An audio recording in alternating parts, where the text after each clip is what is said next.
Hello, everybody, and welcome to another session of the Professional Mindset Series. As you guys know, my name is Dr. Terry Ferris with American Heritage College. On this show, what we do is we usually take the approach of giving everybody kind of the idea and chance to talk about what is their definition of the professional mindset. Now, to break up the monotony today, we're going to get some different perspectives. I have a great friend and colleague of mine, Professor Sigamoney Naicker. He is currently the Chief Director of Inclusive Education in Cape Town, South Africa. He was awarded an honorary professorship by the University of Western Cape. Sigamony is an avid writer and has written widely on the topic of inclusive education. Sigamony was also the first director of inclusive education in South Africa and managed the launch of the first white paper on inclusive education in his country. He's also appointed as a commissioner on the National Commission for Special Education, for Special Education Needs by then President Nelson Mandela.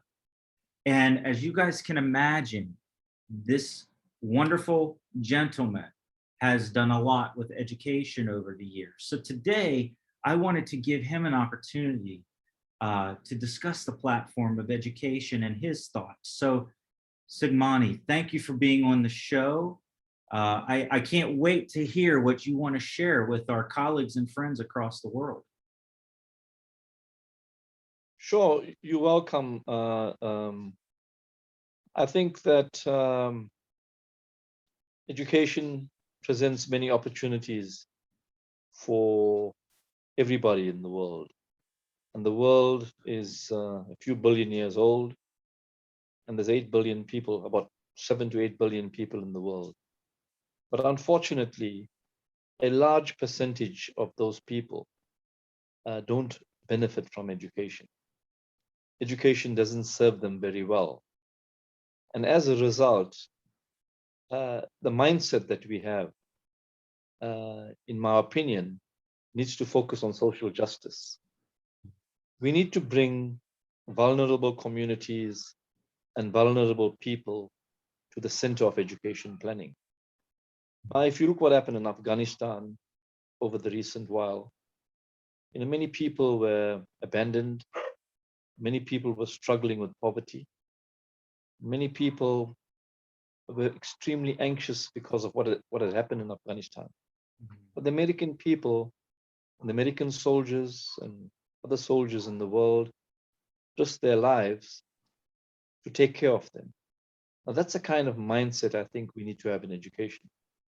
A mindset that focuses on social justice and brings vulnerable children to the center of education, so that more people can benefit from education and more people can succeed. Now, we all live a very short time in this world, 70 years, we're lucky, 60 years. But what do we do in this time? It surely cannot be about pleasure and accumulating wealth, because you don't take that with you when you leave this universe. It's a very special place that we live in this world. It's so beautiful. It offers us so much, but many people cannot benefit from it. And those of us who have education should make that contribution. Yeah, that's wonderful.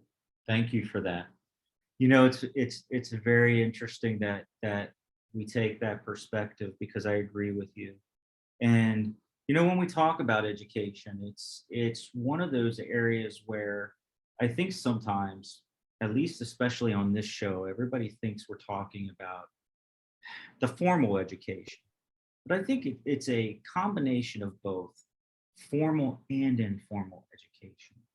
Again, when I think of mindset, I'm thinking of, you just a person finding out who they are, finding out how can they be happy. You mentioned success. And I've often shared on the series that when we talk about success, everybody wants to talk about the monetary, but I don't think that's what we're talking about. I think it's a way to, from my perspective, understanding that way to be happy. What do you think about that? Yeah, well, I think what you say makes a lot of sense to me, because education in a formal sense, Mhm. and education in an informal sense, may mean different things to different people in different contexts. Mhm.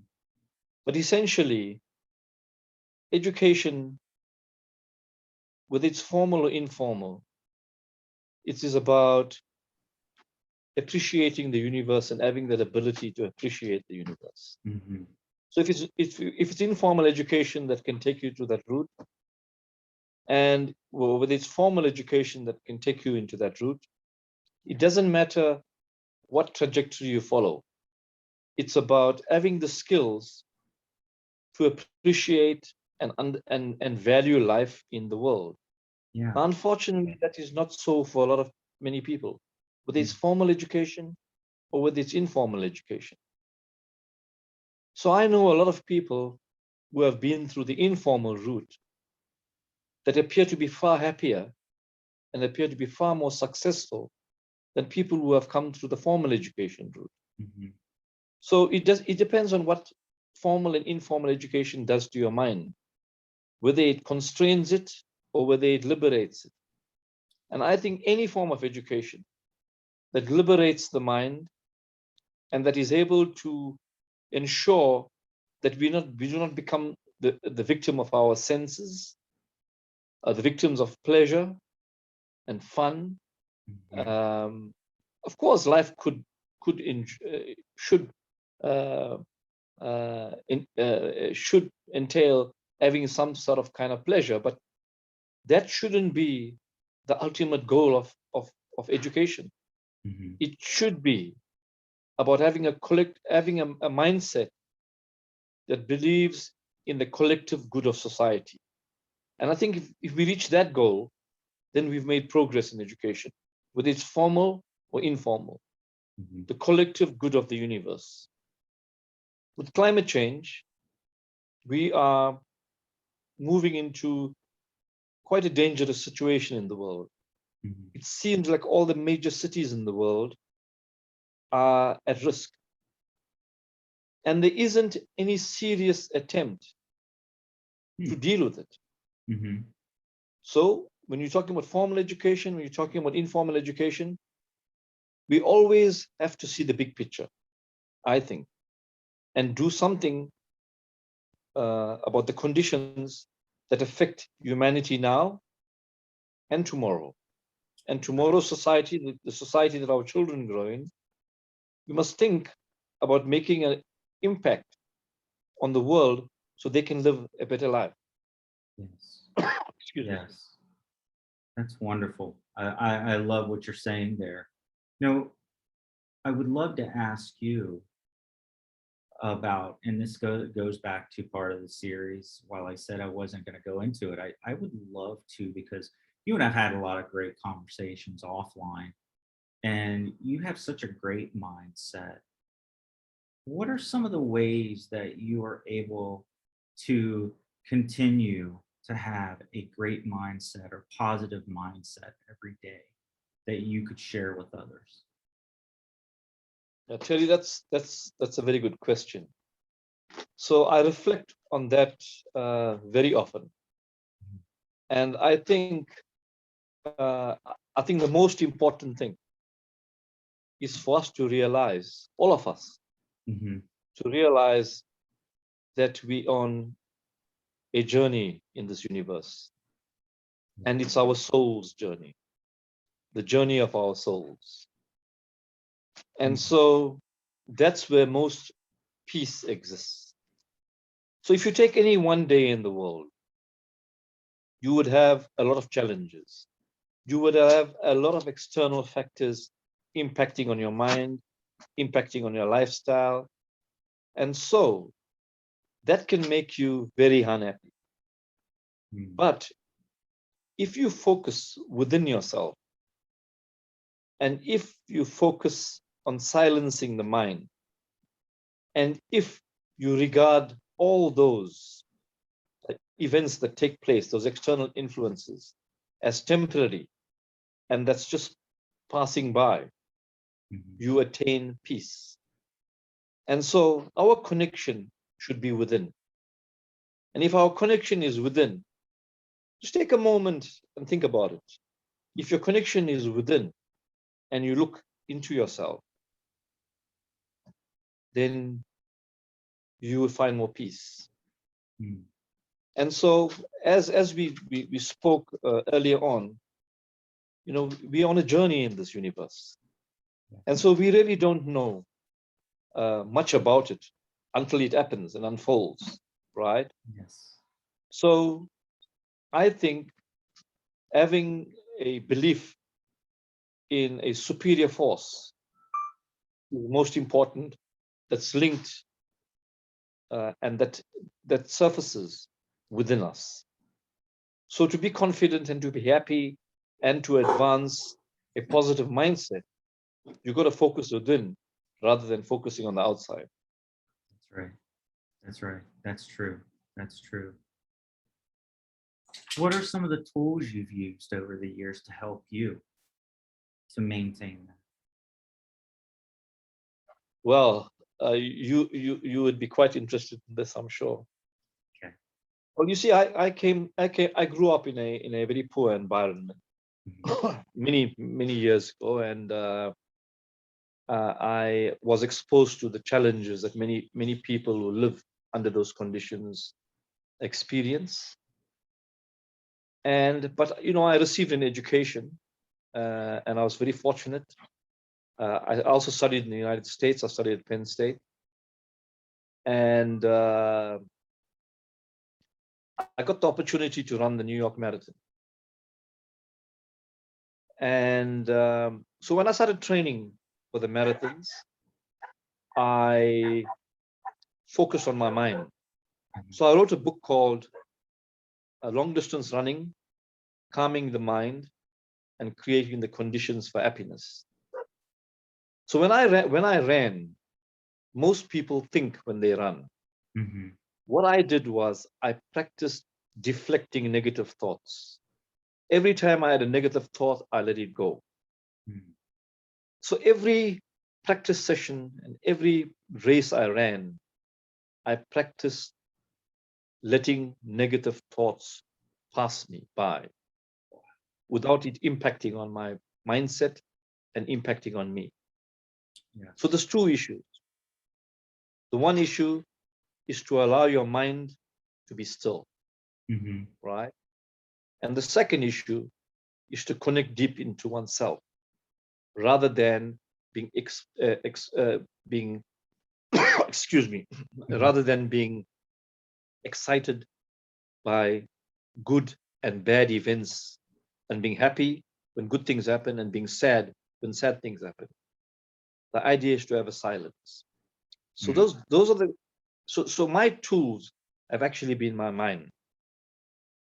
And it never gets easy. It is a struggle. It requires constant discipline, and you have to be aware of your thoughts. Yeah. So we have about 84,000 thoughts a day, right? Yes. We have to be constantly aware of what we think. So to think positively, you've got to focus on the positive things. You've got to focus within, and you've got to let the environment not impact on how you feel. And there has to be silence and a quiet in the mind. Yes. And so those were the kind of tools I utilized I still use every day. Yeah. Yeah. And it's so funny because as you're speaking, of course, I used to be a runner and far from it these days. When to think back and to have a tool like you did, I just imagine how much of a difference that would have made for myself. And I'm sure that your book helped others learn that as well. Because again, when we can get rid of those negative thoughts, when we can just kind of let that go out, I think it makes a lot of difference, right? I often will say to myself, if I'm at the gym and I want to run and I'll be like on the treadmill, I'm like, well, I can't. My knees won't let me do it anymore. Is it really my knees or is it me? So where I'm going with that is I need to kind of learn to focus on that mindset a little bit, right? Um, they used to have a saying at my school about what was it, no pain, no gain, right? When they were wrestlers. But in a way, that was their way of dealing with the mindset and getting rid of that to be able to persevere and keep going, right? That's wonderful. Well, what I'd like to do you have any upcoming speeches or anything coming up that where you're going to be speaking or anything you'd like to share with our colleagues out there? Well, I get invited from time to time, and so you can just look out for any kind of adverts or social media where I'm scheduled to speak. Wonderful. And I don't have anything at the moment Okay. or in the near future. But I've just spoken on a global forum recently, twice this year, and probably a few more times towards the end of the year. Wonderful. But if I'm going to speak soon, I'd let you know. Yes, please do, because I'd love to share it with those individuals that are out there. So of course they can maybe attend or opt in. Now here's what I'd like to do before we end the show this evening. I'd like to let those of you that are watching out there, actually, I would like to ask you a question. We don't usually do this, but I would like to start learning something about you out there that's watching and get your perspective on your mindset.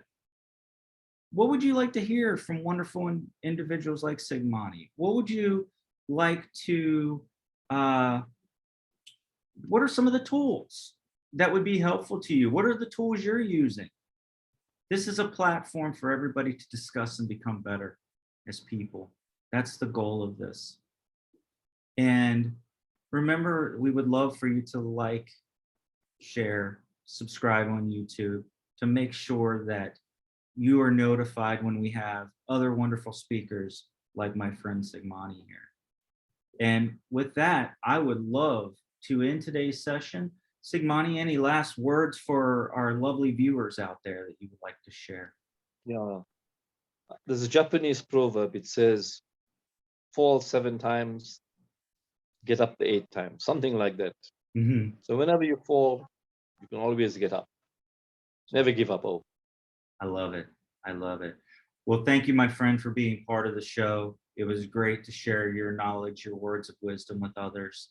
And I hope that you have an excellent rest of your evening. Thank you, Terry. I wish the Thank you. same for you, and it's always great chatting with you. Yes. Take care.